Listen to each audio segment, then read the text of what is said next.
Skift's hotel distribution outlook for 2024 had a headline that sparked a lot of conversation online. And that headline is direct bookings could top 400 billion by 2023, surpassing the OTAs. And in this video, we're going to talk about whether that's hope or hype. So Skift is the top travel industry platform, if you don't know. They provide news on trends, data, and insights for tourism and hospitality professionals. If you've seen this, you're familiar with the article and you've read it, but I found the language a bit vague.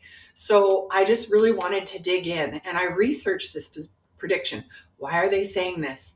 And then, of course, on the other side of this, how do I take what they're saying and translate that into implications for hoteliers? What does that mean for us as hoteliers? So I always like to say, my learning is your learning. So here we go. So why do they think direct bookings will surpass OTAs? Well, there's 4 reasons really. One is direct channels offer more choices for travelers.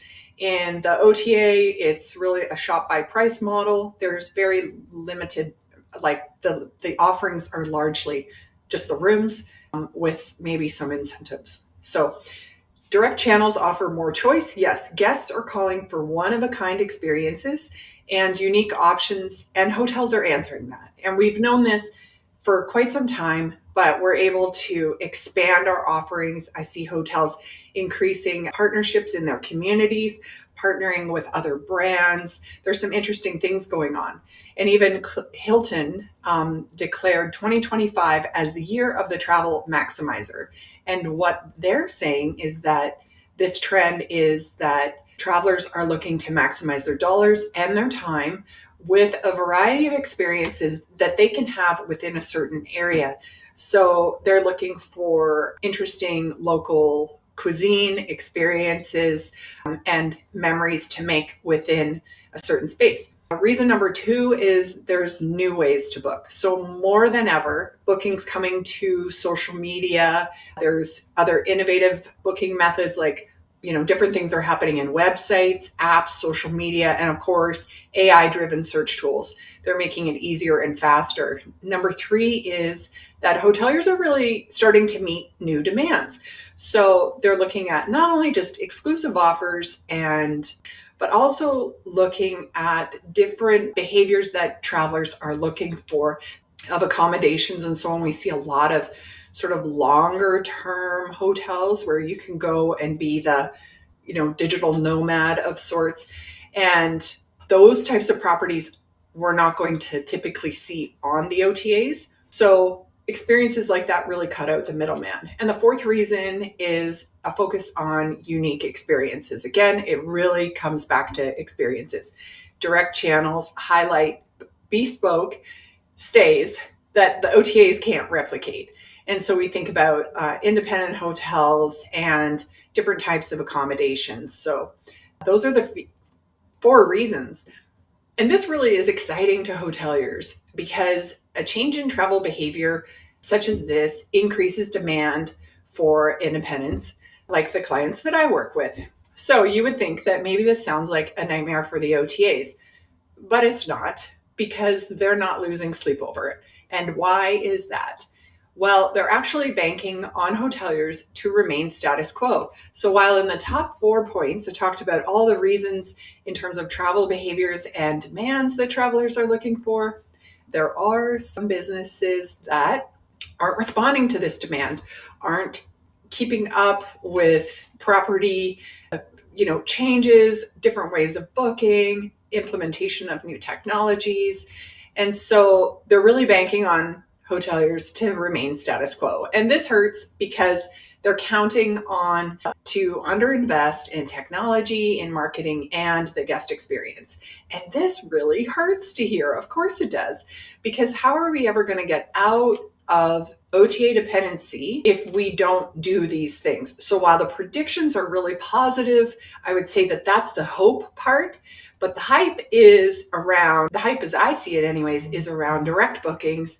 Actually, the potential is there, but the likeliness of the market moving towards meeting these travel demands and new technologies is like turning the Titanic. It's going to happen very slowly.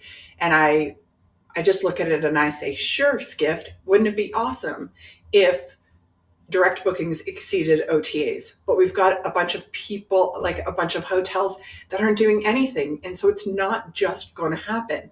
So while the OTAs aren't sitting idle on AI and new technology, hoteliers are. So I want to be hopeful about this headline, but I feel like it's a bit of hype because I don't see the hotels turning the ship. And I get excited because, I would love to see this prediction come true. But the truth is that OTAs currently are spending billions on AI. And their aim is to partner with AI agents. So that is all of the AI agents that are going to be available to take care of travel. They're essentially partnering with those AI agents instead of being bypassed by a hotel's direct channel.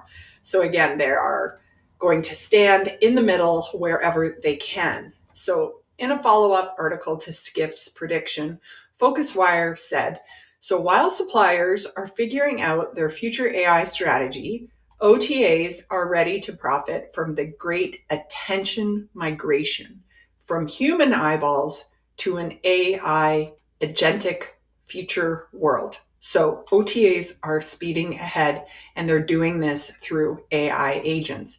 While many hoteliers are stuck still with outdated websites, they don't know their website conversion rate. They haven't committed to guest retention strategies. How do you keep the guests that you have? Dependent on OTAs letting profits dwindle despite steady revenues.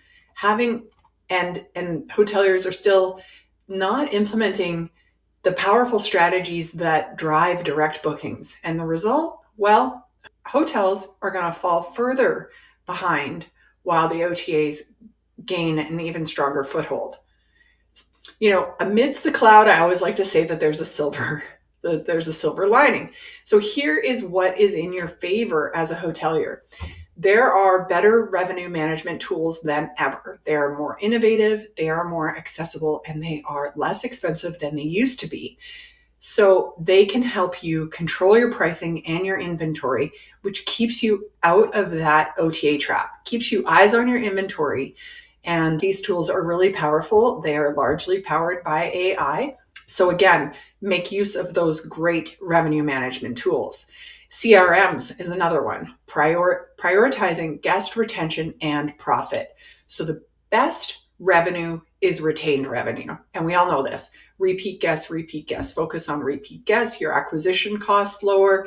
You get more of the right guest at the right time for your property.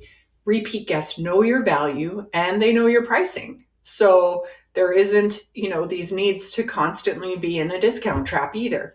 Systems like Revenate or Sendine, they're going to help you understand your guest preferences. You're going to tailor your communications, boost loyalty. So email marketing isn't dead. It's just really grossly underused. And then thirdly, you want to invest in your digital presence everywhere.